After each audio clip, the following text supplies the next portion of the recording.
Conservative Americans and Republicans are so often shamed by the left, who doesn't hold the same standards as we do where it comes to sanctity of a republic and everyone's equal before the law and underneath it when they're broken. And so they try to shame you with this. Well, I guess you really don't love your country if you actually think they're capable of this. Well, you people were the ones who were saying they were capable of it after 2016. You people were the ones who were actually engaging in it, making the capability a reality. Where do you get off criticizing everybody else? This Vindman guy. And like I said, so many Republicans are terrified to talk about it because they're afraid of being painted with this brush. They're afraid they're not going to get on Fox News if they talk about it. Or CNN. So they love being the token conservative at CNN. May I have more gruel, master? So they had Alexander Vindman. He thinks that he thought that Carlson should be censured for saying things that about the January 6th thing, the riot, that Vindman doesn't like. Now, he goes, how is this different from yelling fire in a crowded theater? Oh my God. Yeah. Of course, the guy's a moron. Vindman is a moron. And I'm not going to sit here and be like, well, I thank you for your service. Screw you, dude. That's not a get out of free pass to be a D-bag. You're not going to sit here and think, well, that gives me a pass to treat everyone horrifically. No, it doesn't. No, he thinks he was talking about that, the trailer that was posted, Patriot Purge. And he actually tweeted, he sent this tweet. He typed it in and still thought it was good and hit send tweet. He says, how is this different than from yelling fire in a crowded theater? He's attempting to incite a mob.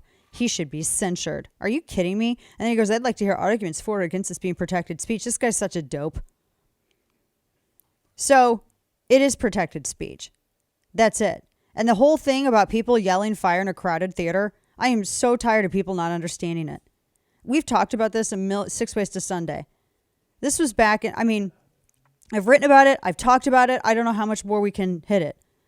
This comes back from the early 1900s. It was a case. It was Schenck v. United States. And it had to do with this guy. He was the socialist. And he was distributing anti-war stuff during World War I. And they were going to try to get him under the Espionage Act. And so that's what it went to. It went to court this way. Now, the sentence, yelling fire in a crowded theater, wasn't even actually part of the opinion. It was like an addition to it. I've seen some people write about this Vindman piece now, and they're on conservative sites, and they still don't entirely have that accurate. It was like an addendum. But the thing is that the idea that falsely shouting, his phrase was falsely shouting fire in a theater and causing a panic. You have to look at motive. You have to look at a number of other things. And also, is there a fire? That's, that's kind of a big deal, right? Questioning whether or not there was federal involvement in 1/6, that's not falsely shouting something. That's asking a question. It's not even begging a question, which is not the same thing as asking a question.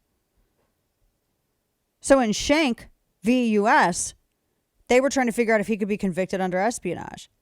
But here's the thing.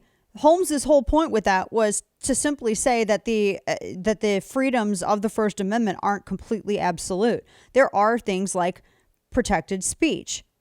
You have the clear and present danger consideration and all this other stuff. Now, it's very important to note that dopes like Alexander Vindman, who use this as a way to call for censorship, they ignore the fact that Brandenburg v. Ohio in 1969 completely overturned Schenck, which was a butchering of constitutional understanding. It was an embarrassment, much in the same way the Dred Scott decision was. So that's the thing. It was completely overturned. Someone can say something. Whether or not they can say it isn't the issue. Whether or not they're protected from liability that's the question. Vindman doesn't understand this. What a moron. No, and I'm being nice, by the way. That's not me being mean or name calling. I'm being correct and truthful. That is an absolute factual observation of this man's character, which really he doesn't have one.